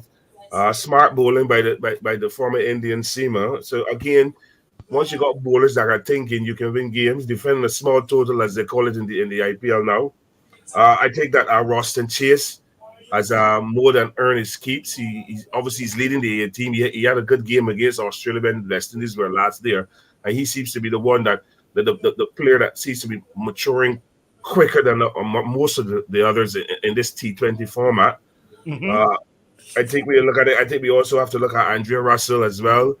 He's come back into the squad against England. He's done well against England. He's in the IPL. He's showing good fitness. He's showing good form, and he seems to be enjoying the T20 format. He's performing for his franchise. So I hope that he will come back as well, as Puran said, he will come back in and continue that good form. And it's going to be different services against some of the best, but form is important, and he has that, Russell. I think there's also going to be room for Jason Holder. I think that he can still play an integral part in our T20 format. He's still a decent enough cricketer to really be in that squad. Akil Hussain, I think, should be there. He's been the man that we have entrusted with a left arm spin. He also opens the bowling sometimes. I think Alzari Joseph, once we can get him back early and get someone talking to him about various aspects of fast bowling and give him the confidence that I think that he would be the one to deliver for us as well. Give him some responsibility. I think that there's a question mark over Kyle Mears. He hasn't played cricket for a long time, but he's in the IPL. True. And he was one of our better players in the T20 format. But I think the key for Kyle Mears as well to maintain a play in our T20 team is to bowl. I don't like this one over and don't bowl again. I think he's good enough bowling and batting cricketer. Because I don't want to call him an all-rounder. I think he's a bowling and batting cricketer good enough that he can bowl more than one over in a T20 game. I think when you look at Kyle Mears' bowling figures in the Caribbean, he's among some of the best. He takes wickets and he swings the ball. So I think that these things that we need to try to get our players to come out of that comfort zone and push them a bit. And I think that he needs to be pushed a little harder to bowl more. And I think bowling will help him with his batting as well as once he gets in and gets into the tournament. I take also a look at Sherford Rutherford. He's another hit man that can come in the middle. Excuse me, be very destructive. I think he has to be given that opportunity. And he's left-handed, and he bowls a little medium pace as well. And he's a good fielder. So I think Rutherford should be able to make that side. Mario Shepherd, we know he's the one that we have entrusted to come late in the order and be devastating with the bat. He's won a lot of games for us down there. His bowling will need some work. He hasn't been getting a lot of opportunities in the IPL. So again, you'll want to bring in and try to get him to hone his skills quite early. And he's one of the few West Indian fast medium bowlers that bowls Yorkers. So I think that he can get into the squad. I think I will look at Moti as well. I think Moti has done well, but I'm looking at Nepal where he's struggling a bit. Again, by the conditions, all kinds of other ingredients. But I think that Moti has shown us that he can also play that role as a left-hand spinner as well. I know we'll have two, but we can be effective with them. And I think that I will go with Shamar Joseph because I think that he can live for cricket. I think that what he has done in Australia is fantastic. I'm not picking him. I'm picking him on the premises that he can deliver for us. He is that one that I believe that when he gets back into our side and gets good training and a lot of bowling, we will see the best of him. And I think that he can deliver for West Indies in the T20 format. I think that if he's handled and managed correctly within a T20 setup, I think you can get 4 good overs out of him for less than even 40 runs. Well, you know, Philo, I want to ask you about that because when Shamar bowled well in Australia, we heard Darren Summer, the white ball coach, said that he couldn't wait to get his hands on him. You remember that, right? Yes, yes. Then subsequently, we have heard from the coach that Shamar, you don't pick people on what is the word he used? On height. You don't pick people on height. What do you make of those comments?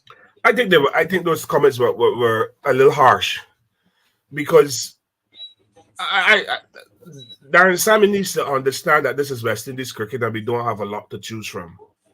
And when you come across a fast bowler of that quality and that pace and with that enthusiasm, we need to embrace him. I don't think his selection for a West Indies T20 World Cup squad will be on hype. I think it'll be on getting him to deliver for us. Hype shouldn't even come into our vocabulary when it comes to him. He is the quality bowler that we are looking for. He's the guy that he can lift Alzarri Joseph. You've played in the era of Lockhart where every franchise, territorial team in those days had 2 or 3 good fast bowlers. Well, world-class bowlers. I mean, and they're hunted in pairs. Yes. And we need to pair our fast bowlers.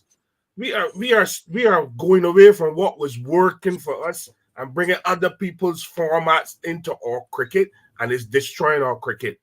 You got Shamar Joseph, Alzarri Joseph. You could pair them now and let them hunt in pairs and grow together. They're 2 young fast bowlers. They're different in height, but they carry similar speeds. So it is essential. If we are looking at strategic and critically looking at our cricketers and developing our cricketers, we have 2 good fast bowlers in these young men, and they can feed off each other. We have 2 good spinners. We have opening batters. Everything comes in pairs in cricket. You even have a pair of shoes. And I don't understand how we can have an X factor and our coach is telling us he's not going to pick him on height. And I'm against Cricket West Indies for having 2 selectors. Well, you're the right man because I remember that you're one of the people they had on a committee looking at the structure of the West Indies selectors. Along with the present director of cricket, and I don't know how you can come down to 2 people picking West Indies cricket squads. Yes. And then one is going to say he's not picking on height. The lead selector is not going to say anything because he's a diplomat, and he would say we have to stay tomorrow. But you can't have that. We are following other nations because we feel like they're better than us. And we are not putting ourselves in a position where we can say we are still good. All we need is better management and thinking around our cricket and our cricketers. Philo, hold on. I think we have Andrew. Andrew, can you hear us? Yeah, can you hear me? Yeah, we are hearing you loud and clear, Andrew. And you heard Philo, of course, your friend Philo Wallace. Yes. In fact, the reason why I'm late is I was speaking to Johnny Grave about trying to get some radio for the people of the Caribbean. So that's why I wasn't able to join you. Oh, you mean in broadcast radio? You want to get the contractor to do that, right? We're hoping, because I can't imagine, as Philo said on my show last Tuesday, that you've got a World Cup and there's no radio coverage when you consider that a lot of West Indians, despite what they're saying, will not be able to see the cricket, number one. And number two, there are a lot of people who don't have ESPN, those guys up in the country areas, and they've grown up on radio. So we're trying very hard to ensure that there is radio commentary. In fact, I was speaking to Johnny Grave just a couple of minutes ago, and we're still trying. But then, of course, you know, things are always late in the Caribbean. But I listen very closely to... Not holding a while, Andrew. Probably there's a caller for you guys. Good evening. Okay. Good evening, caller. Yes, good evening. I'm listening. Can I make a comment on this election? Yeah, go on. Andrew Mason is there. Philo Wallace is here. Go on, make your comment. Yes. In fact, I agree with Philo Wallace, first of all, about the comments he made about Athanaze. So I believe somebody has to work with Athanaze. And I do not believe they should throw him into the T20 format too early. But then on my team, I don't know, for some reason I have McCoy and I have Sash Ford and also Fletcher.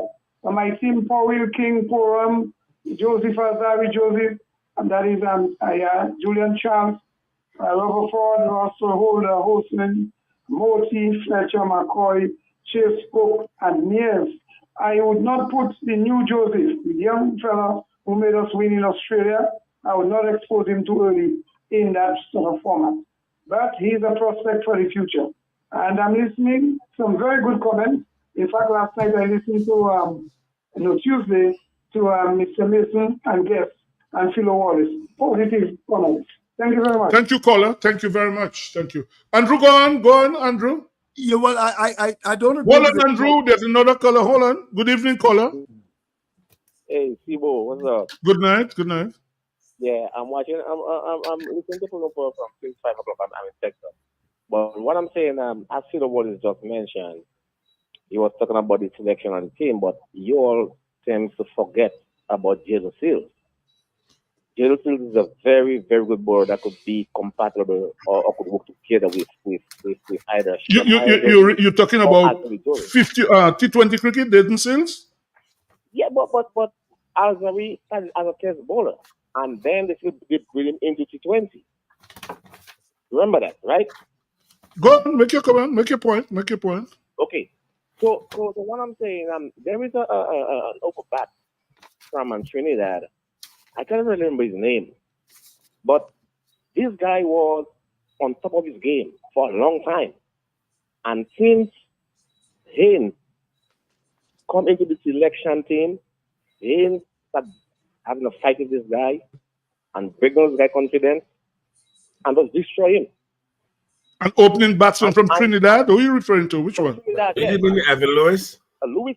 Oh, Evan Lewis. Oh, right. Yeah, but caller Lewis has declined the invitation to represent West Indies. True. Yes, that's true.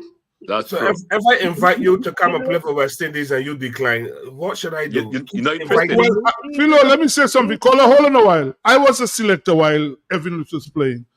And we virtually had to be begging him to play. I can tell you that. A number of them virtually had to be begging Evan Lewis to play cricket for West Indies.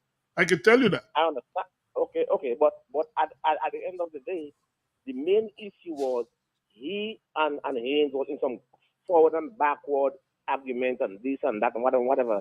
And that just took his I don't know if it mentally destroy him in the game, and he never performed from there. Okay, thank you, caller. Thank you. I don't think it's a fair comment. Yeah, I agree. Andrew, you were saying, go on. I certainly agree that Shamar Joseph should play. We need an impact bowler, because one of my concerns is that when you look at the West Indies attack, holders yesterday thereabouts, Russell is very expensive, Shepherd very expensive as well. And if you note that England have gone for people like Archer and Wood, because they believe that wicket taking in T20 cricket is of great importance as well. And remember, we saw Shamar Joseph in white ball cricket playing for the Ghana side only last year. I remember he bowled in 1 or 2 matches and bowled quickly. So this talk about Shamar Joseph not being an impact bowler is something that I'm a little bit concerned about, because he is an impact bowler. And I would want to see him in the West Indies side, but it being the side to try to get wickets as well. And I certainly would like to see him in the side along with Alzari Joseph. And I certainly agree with Philo in relation to Alzari. When you look at Alzari's stats, not only in T20 cricket, but in Test cricket and in 50-over cricket, they don't look good at all. But he'll go. I mean, he needs to start to do well in terms of getting wickets. I mean, Alzari Joseph is just thereabouts. And I'm very concerned about the fact that he's not even really playing. I mean, he went for over $1 million in the IPL, and he's hardly getting into the side. But in terms of the construct of the side, I will listen very carefully to what Philo said. I certainly agree with him. I think that King, Charles, Hope, Poran, Rutherford, Hossein, the 3 spinners, of course, would be Hossein, Moti, and Chase. And of course, you come down to your all-rounders and Holder, Russell, and Shepherd, and your out-and-out fast bowlers in Shamar Joseph and Alzari Joseph. I know that they want to pick Fletcher. This is what I'm hearing. This is why he went to Nepal. I'm hearing that. And Kyle and he scored runs through the game, and yesterday. Remember that. The question I have for Philo Wallace and yourself, would you pick Fletcher? No. In fact, I was very surprised that Fletcher had gone to Nepal. Honestly, Fletcher in Nepal is that Fletcher kept wicket. Right. Yeah. And that is serious. Yes, it is. It is. If you're going to tell me you're taking the 18th in Nepal, you've taken Johnson, Charles, and Fletcher, who are experienced players. But you're telling me something that I'm seeing clearly. You're hoping that these guys kick off in Nepal to argue for them at the table, and I said I don't like two selectors. Yeah. I want to make a comment there very quickly. Recently, we heard the politicians discussing West Indies cricket and making all kind of comments. What do you think about the preparatory work for the World Cup? This 2020 World Cup. What do you feel, Andrew Mason and Philo Wallace? How are we adequately prepared? Is that something that the coaches come early on in the year and assist us in getting prepared? That's a very good question, and a lot of things happen, in West Indies cricket at the last minute, as you say. And I can tell you, there is some concern about the practice grounds that they're going to be using. In fact, only Philo would tell you on Tuesday night we had the president of the St. Vincent Cricket Association, Mr. Dougal James, on. I heard him. Yeah, and he was suggesting that, look, yes, we may just get there. We've got a big concern, in Barbados as far as Weymouth. You know that ground pretty well, Sibo, yourself. In fact, I was hearing that you are looking for water to get the ground in shape. And it's drips and drabs. I mean, and that is a big concern. And I'm hearing that even in Ghana, where they're at this stage, I'm told not a lot of rain, they may be having some challenges with the Everest ground as well. So in terms of preparation, in terms of those facilities that they're going to be using, I'm hoping, of course, as a West Indian, we really want to see things work out, but there are concerns. In fact, Weymouth got orange when the inspectors actually went the last time from the ICC. And I know that a lot of work has been done as far as that is concerned, but they want water. And as you know, not a lot of rain in the Caribbean at all. In St. Vincent, they're using the Sandhill ground that and there's Arnoldsville too. And I'm told that they're slightly behind. My take on the whole preparation too is that some of these venues have relayed the entire square. Yes. Yeah. Some of the venues have relayed 6 pitches. And if you look at the window in which you have to do it, it's a very narrow window. Not even a train can get through. So they're asking our curators and whoever else are involved to get these surfaces ready up to international standard within a very short space of time. Now, America have dropping pitches. They've come over from Australia. So they should have a problem. But we in the Caribbean, we don't have any drop-in pitches. We start from scratch. And there isn't a lot of rain, and all of us know that the rainwater carries special ingredients to make grass green.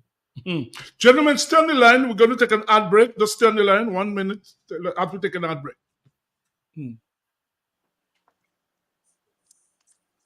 I wake up in the morning. From the Milky Way, a timeless treasure has found its way on every breakfast staple in Dominica. A delightful promise is being kept. And now, everybody is drinking Promex. Promex full cream instant milk. Morning by morning, give your family a refreshing start to a productive day. Promex milk. It's pleasingly, teasingly, surprisingly delicious. Blends well with your choice teas, cereals, coffee, or all your family-friendly recipes. Promex. Good nutrition all day long. Promex milk. Every mother's favorite milk. Taste the moments that take your breath away. Promex. Available from AC Shillingford and retailers island-wide. AC Shillingford, where you spend less and get more.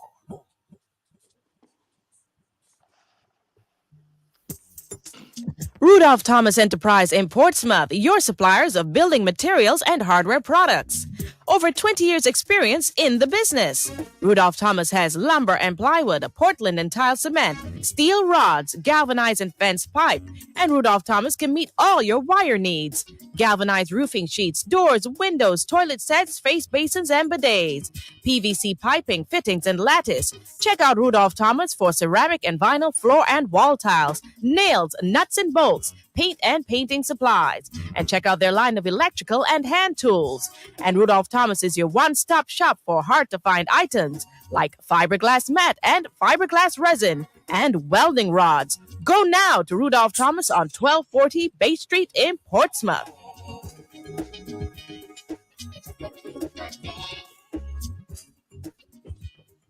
I wake up in the morning. The Milky Way, a timeless treasure, has found its way on every breakfast staple in Dominica. A delightful promise is being kept. And now everybody is drinking Promex. Promex full cream instant milk. Morning by morning, give your family a refreshing start to a productive day. Promex milk. It's pleasingly, teasingly, surprisingly delicious. Blends well with your choice teas, cereals, coffee, or all your family-friendly recipes. Promex. Good nutrition all day long. Promex milk. Every mother's favorite milk. Taste the moments that take your breath away. Promex. Available from AC Shillingford and retailers island-wide. AC Shillingford, where you spend less and get more.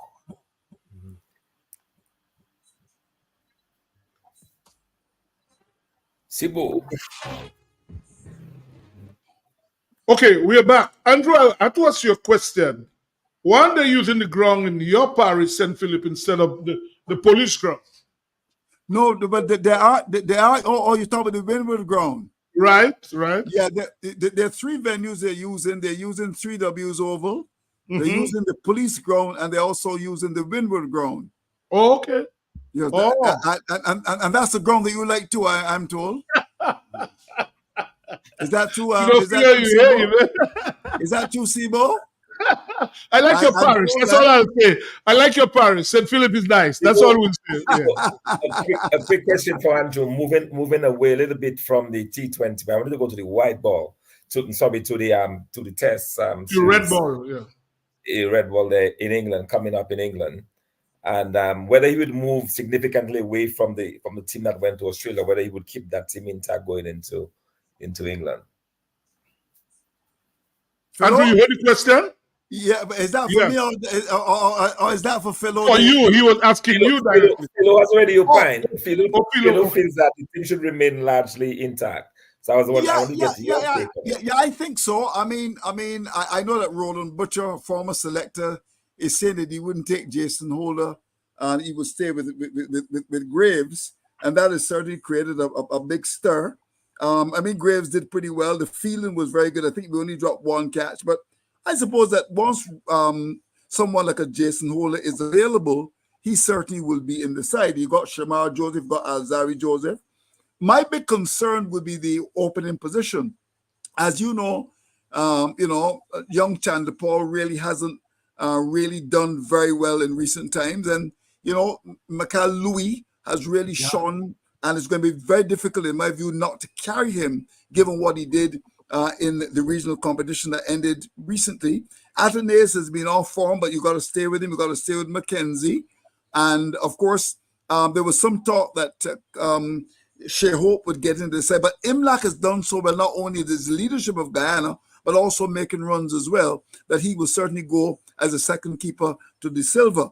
And of course, Jaden Seals will come back into the side. There's a lot of talk as to whether you should take Jason Holder and Kemar Roach together.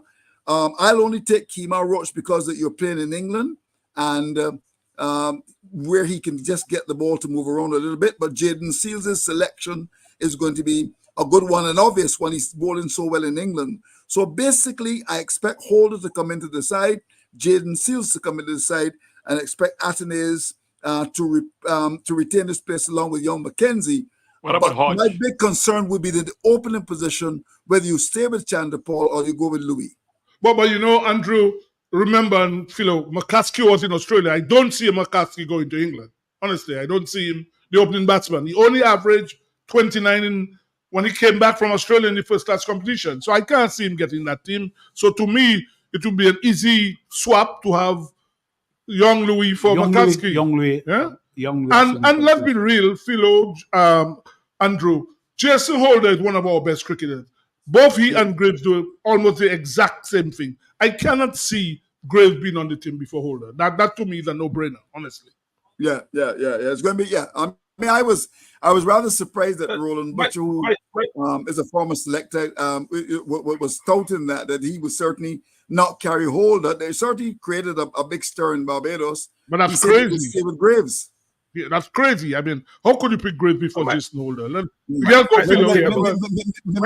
that's why Butcher's no longer. Hold on. That's why Butcher's no longer selected. My thing about the opening position for England, Lockhart and a panel is that Shanda Paul has lost his combative batting ability. Uh-huh. When Shanda Paul went to Australia on the first trip, he was more aggressive. He's going into a shell. I don't know who is in his head. He's going into a shell and he's a shadow of himself. McCaskey, I thought, was lucky to get to Australia with that first-class record. Because Lockhart, you have played a number of years of regional cricket and you were successful and you couldn't even get into a West Indies team. I know we have mediocre players getting in. I'm also ordinary bowling. I call Mackenzie. I know Andrew said he should stick with him. But Mackenzie went to Australia and he looked good for 40. He came back to the region and he didn't even look good for 50. In fact, Philo, Mackenzie's average is only 23 in 13 innings, 323 runs. I don't see how he will be a certain peak. I can't see that. I don't understand how Mackenzie could be a certainty to England. Yeah, I cannot see that, honestly, yes. And the English counties have now restarted bowling with the juke ball. They started to play 2 series with ball, and they weren't getting the results. It was just a trial. Now they're back in the juke balls and they're getting results. So England has a man named James Anderson at 42. Exactly. Don't look at age. He can rip off your edge if you look good. And we cannot bring up the form batters to England. So I think that Kurt Mackenzie has to show. He doesn't have time now, but he has not shown since returning from South Australia that he wants to play. He wants to come to England. To me, for him to come to England, he's lucky. For Zach McCaskey to come, I think they're lucky. You got Mikhail Louis, who scored over 600 runs. He should be given the opportunity with Craig Bradford. We've interviewed him. He said his work on his technique, his work on tightening up himself as an opener and leaving the ball and still has the ability to hit the ball, which I think is good attributes. Plus, he's a leg spinner. What about Hodge, Wallace? Hodge. I think Hodge will make the squad to England. Yeah, for sure. Yeah. Hodge is not a discussion. Hodge will make the squad. My thing about Hodge is that he taper off at the end of the first-class season. Yeah. You see, England is in June, and June is not too far away.